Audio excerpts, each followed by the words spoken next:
Oh no! What is this? In my worn-out state right after giving birth, I screamed while clutching my phone. After 2 years of marriage, we finally had our child. I had eagerly awaited celebrating the birth with my beloved husband. However, he vanished without a trace just before the delivery. Even when the labor started, I couldn't reach him, and he never showed up at the hospital, even after our daughter let out her first cry. To make matters worse, I received a message from him saying, "I'm tired of living. Please, don't do anything rash." All I could do was pray for his safety, but my husband never returned. And then, 25 years later, I would come to learn the truth in an unexpected way. I, Kathy, got married at 26. My husband, Steve, was 28. We sometimes argued, but that was proof that we were doing well as a couple. We clashed because we cared about each other, and at least I believed that we were supporting each other well. However, 2 years after our marriage, our relationship began to take a turn for the worse. "Hey, these shoes weren't here before, right? Did you buy something new again?" Steve replied. So what? It's my money.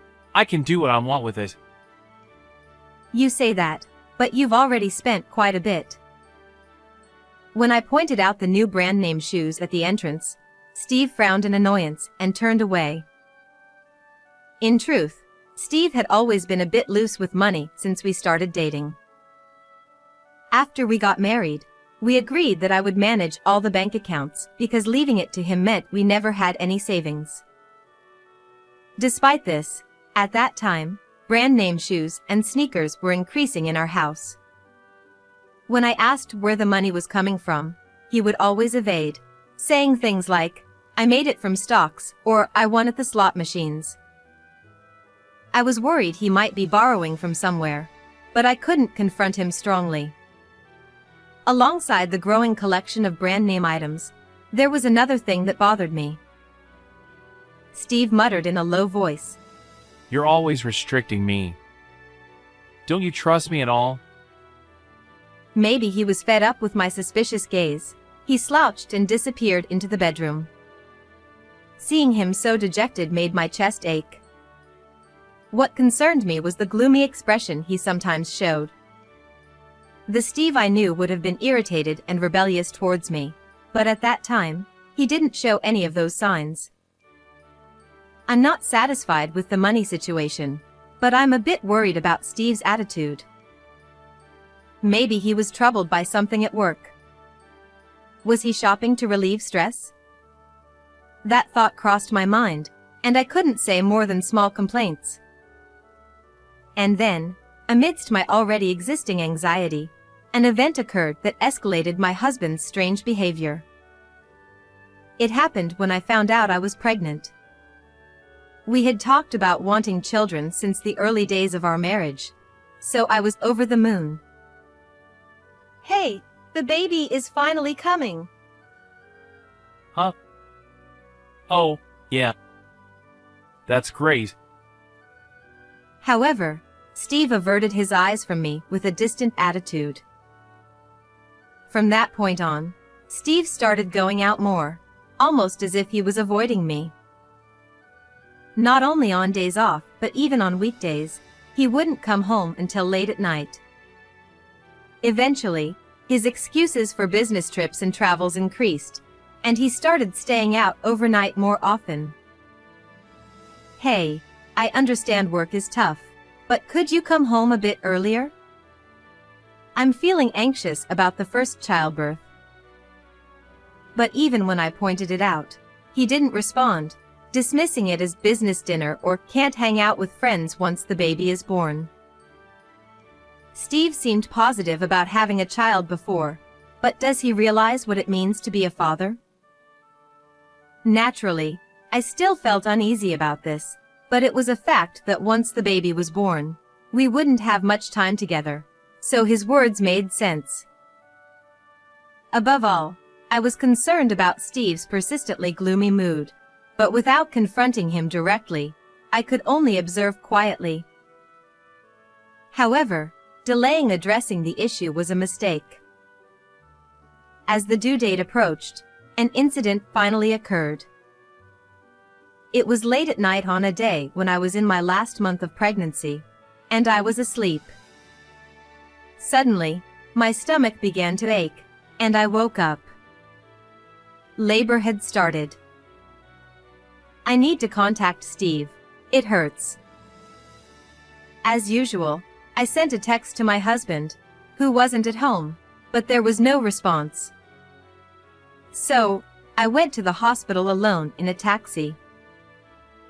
From then on, I was solely focused on giving birth, and although I don't remember much, my efforts paid off, and a healthy baby girl was born safely. However, our joy over our child's birth was short-lived. Both sets of parents, with serious expressions, rushed to the hospital. And then, they told me that they couldn't reach Steve.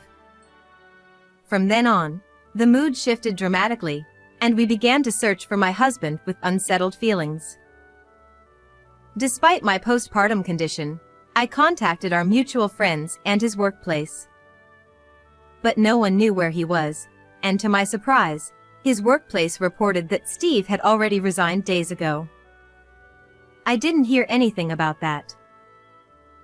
What's going on? What's happening? Amidst the confusion, a notification popped up on my tightly held phone. When I looked, it was none other than a message from Steve. Feeling relieved that there was some response, I opened the message, but my relief turned into shock when I read its contents. I've been thinking for a while, but I'm not qualified to raise a child as pathetic as me. Living has become unbearable. Please don't look for me. That's what it said. My in-laws screamed at the ominous message. As for me, I couldn't believe it, staring at the screen of my phone in disbelief. Certainly, there were times when he seemed strange, but I never imagined he was feeling so cornered. What is this? Please, don't do anything rash. But my plea was in vain, and my husband never returned. Moreover, as a result of reporting to the police, his shoes were found lined up on a nearby cliff. This led the police to suspect suicide, and the investigation continued, but his body was never found, and eventually, the search was called off. Thus, my husband left us, leaving behind only our beloved daughter, disappearing before our eyes. Why? Why didn't I listen to him more? For a while, consumed by regret and guilt, I couldn't do anything but cry. However, I couldn't continue like that forever. A few months after the incident, I somehow started working to raise my daughter.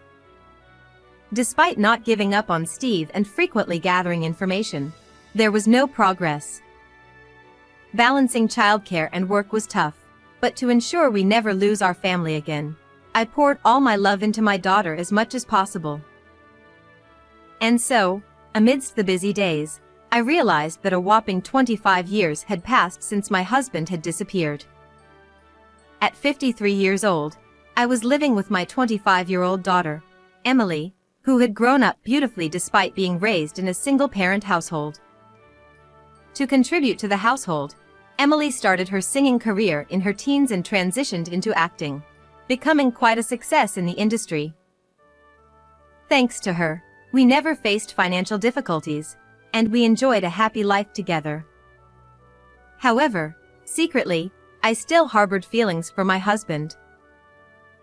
If the three of us, Emily, Steve, and I, could have lived together, how happy would we have been? Despite feeling conflicted, I didn't want to burden my daughter with unnecessary expectations, so I simply told her that her father had passed away. Yet, the despair from when my husband disappeared had certainly lingered in my heart.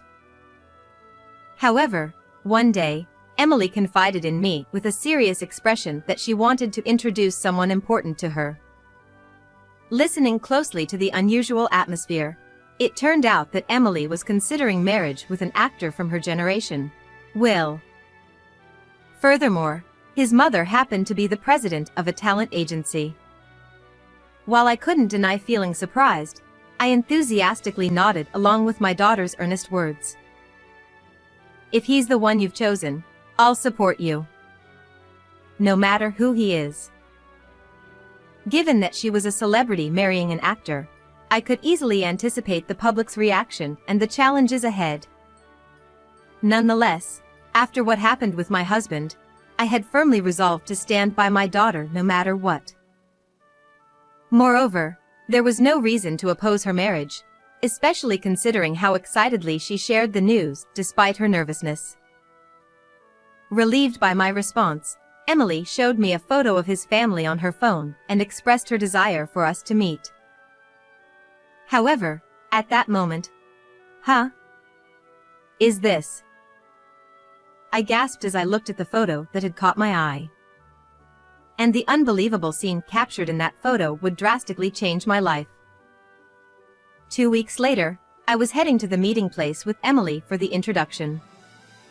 We were both probably wearing more stern expressions than usual. While nerves were certainly a factor, there was another significant reason for our seriousness. If our suspicions are correct, we can't just let this go.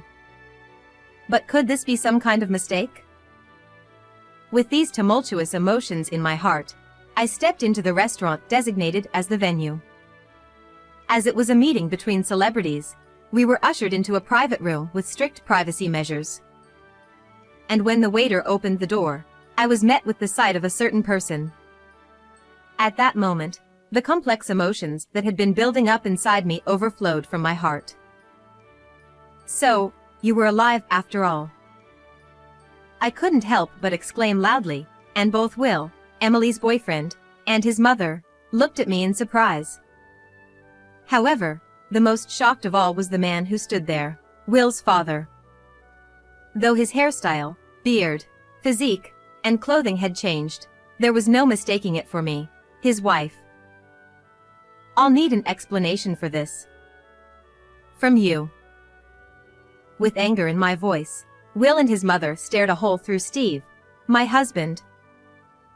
As it turned out, the father of Emily's boyfriend, as seen in the family photo she showed me, was none other than my husband, who had disappeared from my life before. While it was a relief to know he was alive, the idea of him being the father of my daughter's fiancé was beyond coincidence. Initially, I considered the possibility of a striking resemblance to someone else, but it seemed my eyes were correct. However, it appeared Steve was intending to play dumb. Well, who are you?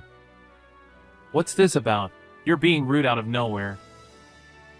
But his eyes were shifting, and beads of sweat streamed down his forehead. His evident discomfort undeniably confirmed his identity as my husband. It's useless trying to deny it. You can't fool me anymore. I confronted him, my tone growing stronger involuntarily. May I have a little explanation, please?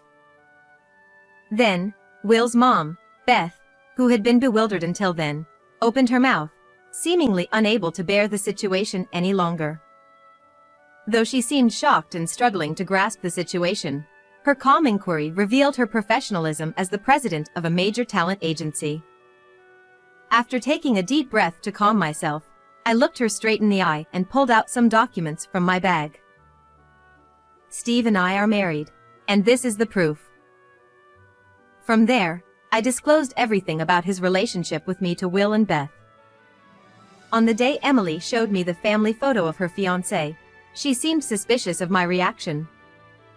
So, I finally told her the truth about her father for the first time.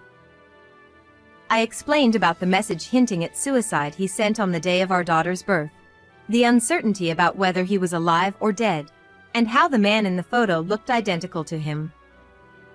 After hearing everything from me, Emily proposed hiring a detective with her own money because she couldn't marry someone with the same father as herself. And after waiting for a week, the investigation results matched the time when my husband disappeared with the time he started living with Beth. With plenty of other evidence, it was confirmed that Will's father was indeed Steve. Beth had been staring at the report from the detective agency with Will for a while, but suddenly, she looked up. Indeed. I was opposed to marrying him officially, and this seems to be the reason. She said, glaring at Steve with anger in her eyes. I met him when my son was 2 years old. Will is his stepson. Then, Beth explained to us how she came to live with him. According to her, she had recently lost her husband in an accident and was working hard while taking care of the young Will. She happened to meet Steve, who was kind to her. Since Will is a little older than Emily, he probably started cheating on her before my pregnancy became known, at the point when his behavior became suspicious. Of course, I heard he was single. So, we had something like a common-law marriage. Beth quietly expressed her anger, glaring at Steve. It seemed my husband refused to marry officially because of his complicated family.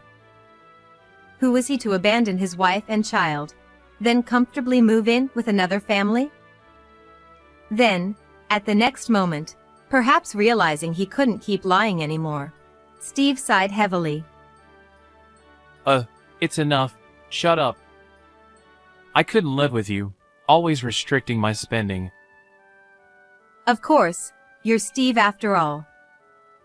You disappeared out of nowhere, and then you end up in a nice position, don't you, Dot? Yeah, that's right. I could have been the husband of a president and the father of a famous actor. Damn it, but you had to ruin it. Then, he began to speak as if he had broken a dam, revealing everything about what had happened. Steve, who was reckless with money, was indeed unhappy with me managing the finances. And when he found out by chance that Beth was wealthy, he decided to switch immediately. He didn't want to pay alimony or child support, so he chose pretending suicide instead of divorce. He planned to settle everything while I was unable to move due to childbirth. Perhaps he had been contemplating this plan even before my pregnancy, hence his lack of concern. The increase in branded items was probably due to Beth buying them for him. To be safe, I changed my appearance through weight loss and a makeover, and as a house husband, I spent most of my time indoors so the police wouldn't catch me. His selfish excuses made anger bubble up from the depths of my being. For 25 years since my husband disappeared, there hadn't been a single day when I didn't think about Steve. I felt guilty for having pursued him. Although I couldn't do anything for him anymore, I had resolved to carry this regret with me for the rest of my life. However, when the truth came out, it turned out that all of it, the message from Steve, the shoes on the cliff, was all a lie to deceive me. While I was thinking about Steve, he had already abandoned me and our daughter and was living a luxurious life with another family. And I wasn't the only one who was angry with him. I'm disappointed in you. I had a debt of gratitude to repay, but I didn't think you were such a person. Beth's cold words were followed by Will's. You barely did anything around the house anyway. And he looked at Steve with disdain. Especially for Will, Steve was someone who hurt both his mother and his girlfriend. Perhaps, he couldn't forgive him so easily. And I felt the same way. This will be in the tabloids tomorrow. I delivered the final blow to Steve, who was faltering and glared with anger by everyone in the room. What? Tabloids? Will may be a famous actor, but Emily, the daughter you abandoned, is also a famous actress. As I spoke, Steve, who had turned blue, was quietly being stared at by his daughter next to him. After discussions with the agency, Emily decided to publicly announce her marriage to her boyfriend. At that time, she also explained about this unbelievable series of events. It seems the article will be published tomorrow. You won't be able to show your face in public anymore. Even though the marriage of a successful actor and actress was already big news, if the father was involved in such an incident, the media wouldn't stay silent. Perhaps from now on, Steve would have no privacy left. Of course, you'll have to leave our house. No! I don't want to! Please! Reconsider! What am I supposed to do from now on? Perhaps realizing how frightening the situation had become, Steve clung embarrassingly to me and Beth. Seeing his pitiful state, I felt as though I had been released from a curse that had haunted me for years. It took time, but I no longer needed to worry about my husband who had disappeared. I don't know.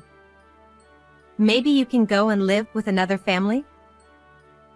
Beth, Emily, Will, and I looked at each other, and leaving Steve behind, we left the place, planning to have another calm meeting somewhere else. Later, after 25 years, I divorced my husband. Since the announcement of my daughter's engagement, Steve has been quickly identified by her and Will's fans. Now he's being chased by tabloids and can't walk around town. Even though he hadn't been working for many years, finding a new job seems unlikely for a while. Being evicted from the house he lived in and unable to return to his parents' house, he's currently wandering the streets. On the other hand, Emily and Will got married. While being blessed by society, they also received sympathy for their father's situation, which actually increased their work opportunities. Now, I can live with a clear and cheerful heart. I plan to watch over their success and slowly enjoy this happy time. How was this video? Don't forget to subscribe to the channel. Well then, let's meet again in the next video. Upon arriving at my in-laws' house, my husband greeted me with a smirk. Just in time. The results arrived, so come in. I wondered what he meant by results as I followed him into the living room. There, my husband placed an envelope containing documents on the table. What's this? It's the DNA test results. Now your affair will be proven. He grinned and spread the contents of the envelope on the table. My name is Mia, a 27-year-old homemaker. I've been married to my husband, Oliver, for 2 years, and I'm currently pregnant. Earlier, I experienced intense labor pains and was rushed to the hospital. However, several hours have passed since then, and I just gave birth. After enduring painful contractions, I finally saw the incredibly cute form of my newborn. I felt a sudden release of tension and relief that everything went well. The relief and joy must be overwhelming. But as soon as the relief settled in, exhaustion hit me like a wave. After enduring labor for a full day without sleep, I desperately wanted to rest. The nurse said she'd take the baby to clean up, but I kept an eye on her. My husband had rushed over after work to be there for the birth, but he hadn't said much afterward. At that moment, fatigue clouded my senses, and I didn't notice anything amiss with my husband. The nurse returned, cradling my baby in her arms. She turned to my husband and said, Please hold your child. But he made no move to take the baby, instead locking eyes with me and saying something I couldn't quite hear. Exhaustion clouded my senses. I was still recovering from my own procedures, unable to focus on his words. What did you say? I asked, but he left the room without answering, never once holding our child. I wondered what had happened as the nurse and doctor exchanged uncomfortable glances. Confused and drained, I drifted off to sleep. Afterward, I found myself in the hospital room, and my child had been taken to the neonatal unit. The next day, my husband didn't visit the hospital at all. According to the nurse, he had been there and met our child, but he avoided my room. Then, an unexpected message arrived from him. Let's discuss divorce once you're discharged. I couldn't comprehend it. Why now? When I asked for an explanation, he remained silent. Shocked and physically weakened, my hospital stay extended. Finally discharged, I returned home, but my husband was nowhere to be found. Glancing around the room, I noticed several missing clothes from the closet. He must have gone back to his parents' house, I thought, feeling even more despondent. I messaged him, "I've been discharged now." His reply came, Let's discuss this Saturday at 1 p.m. at my parents' place. What was going on? Had I done something? As the day of our discussion approached, I brought my own parents along to my in-laws' house. Fortunately, my brother's wife, who had experience with childbirth, agreed to look after my baby. When we arrived, my husband greeted us with a smirk. Just in time. The results arrived, so come in. He said, leading us into the living room. He placed an envelope containing documents on the table. What's this? It's the DNA test results. Huh? You look like you're getting nervous. Huh? Well, why did you even check something like that? Well, now your affair will be proven. With that, he grinned and spread the contents of the envelope on the table. Among the documents in the envelope, the top one succinctly stated that the child was indeed my husband's.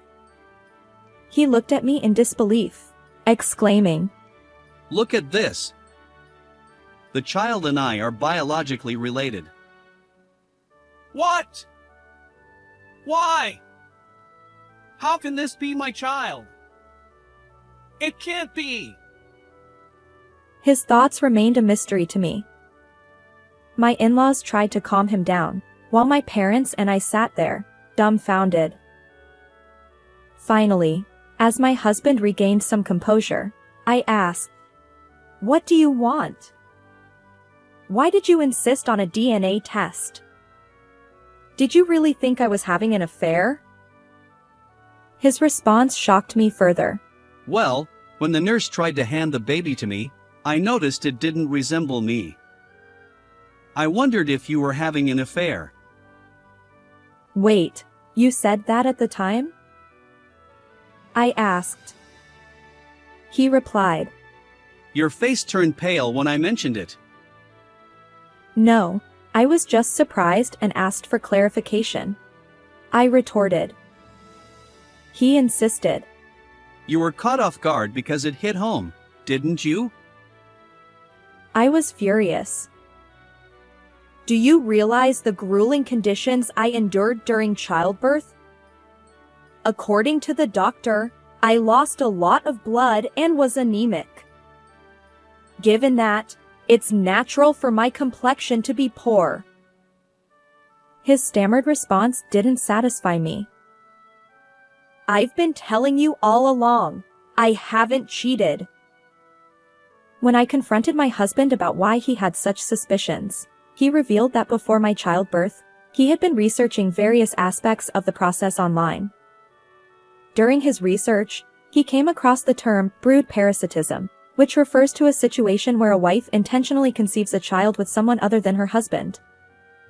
Apparently, he stumbled upon numerous accounts of women allegedly attempting this. One particular post caught his attention. A man described how, during the birth of his child, he had noticed that the baby's face looked nothing like his own.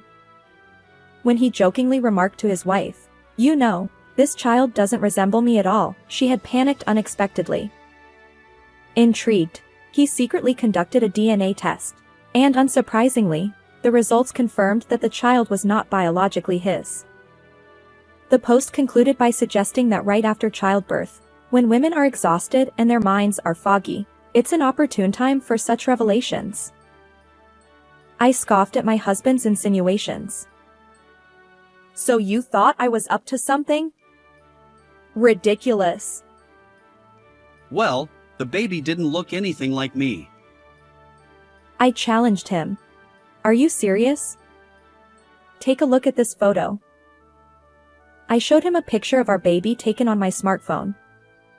Even my in-laws, sitting beside my husband, scrutinized their grandchild's features. Oh my! My mother-in-law exclaimed and retrieved what looked like an old photo album. She pointed to a picture. This. It's Oliver when he was born. My husband stammered. Wait, our child looks just like me. My father-in-law chimed in. They're practically identical. I emphasized. Now do you understand? This child is undeniably yours. My husband slumped his shoulders, crestfallen, while my in-laws tried to console him. I realized that my feelings toward my husband had completely cooled. Regarding divorce and child support, I began. His response was a surprise. Ha! Well, we don't need to divorce, since the child is mine. What? After baselessly suspecting me, you have the nerve to say that? I retorted. He apologized profusely, and my in-laws, flustered, chimed in. Mia, our foolish son is truly sorry. But could you find it in your heart to forgive him?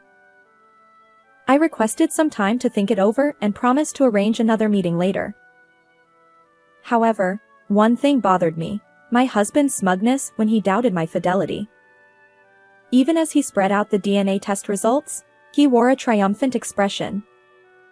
Normally, if a wife were accused of infidelity, anger would be the natural response. I promptly hired a private investigator to look into my husband's actions. Within 2 weeks, I discovered his misdeeds. He had been having an affair with a coworker, and their relationship was quite intimate. Essentially, my husband assumed that if I were unfaithful, he could divorce me on my fault, claim alimony, and be with his lover. When he saw my pale face during the confrontation, he must have thought his plan was working. Little did he know that I would uncover his secrets. I immediately contacted my husband and headed to my in-laws' house with the documents. It would take too much time to make me wait for 2 weeks. He seemed irritable. How could the one who had wrongly suspected me now act so arrogantly? I felt compelled to teach him a lesson. So, Mia, have you reconsidered divorce? I apologize to you both, but I still want a divorce. My husband exclaimed. What? My mother-in-law added. Well, that's... My father-in-law questioned. Why? Oliver has genuinely reflected on his actions. My mother-in-law continued. Yes, even during the separation, he mentioned feeling remorseful about what he put you through. Mia. I see. I replied. Then, my husband unexpectedly became defensive. After making me wait so long, you think you can just leave? Besides, how will you, an unemployed housewife, raise the child alone? You can't survive without my income. How could he be so brazen? Especially after his own infidelity. Why are you so desperate to avoid divorce? Is it because you don't want to pay child support? I challenged. He stammered. What are you saying? It's my child. I don't want to be apart. My mother-in-law interjected. Mia, that's absurd. Do you really think Oliver doesn't care for his own child? As my in-laws began to question my actions, I decided it was time to get to the heart of the matter. "Please look at this," I said, spreading several photos from the envelope. The images captured the moment when my husband entered his affair partner's apartment and later, when they entered a hotel. My in-laws were speechless. What is this? My mother-in-law asked. "These are evidence of Oliver's infidelity," I replied. My husband's face turned pale. "In essence, he deceived me first. He suspected me of cheating, hoping that if I were unfaithful and the child wasn't his, it would work in his favor. But I was completely innocent, so he panicked. Even if we divorced and he ended up with his affair partner, he didn't want to pay child support." My husband seemed to realize the truth, and his complexion grew even worse. "Regardless, I can't continue with you. Please sign this divorce agreement. I'll handle alimony and child support through a lawyer," I insisted. Reluctantly, my husband signed the divorce papers under pressure from my in-laws. They apologized repeatedly, but the real culprit was their foolish son. "Thank you for everything," I looked at my in-laws and said before leaving their home. Afterward, the divorce was successfully finalized, and I managed to claim substantial alimony from my ex-husband and his affair partner. Additionally, I secured monthly child support payments from my ex-husband. Unfortunately for them, their actions have consequences, and they now face cold stares from colleagues at work. You see, my ex-husband had already spread rumors about me being unfaithful at his workplace. However, the truth revealed that he was the one who had cheated, causing his reputation to plummet among coworkers. Interestingly, I learned about this from an acquaintance at my ex-husband's workplace. Armed with this information, I filed a defamation lawsuit against him, which resulted in additional compensation for the damage to my reputation. As for my ex-husband, he found himself drowning in debt, unable to afford his affair partner's company anymore. She, too, felt uncomfortable and eventually quit her job. Despite his discomfort, my ex-husband continues to pay alimony and child support, trapped in a living hell of his own making. It serves you right. On the other hand, I managed to secure an office job through a friend, and I'm thriving as a single parent. My son is growing up beautifully and is incredibly adorable. While I'd like to explore romance again someday, I'll wait until things settle down a bit. For now, I'm focused on working hard to provide for my child's future. How did you find this story? Don't forget to subscribe to my channel. Until next time.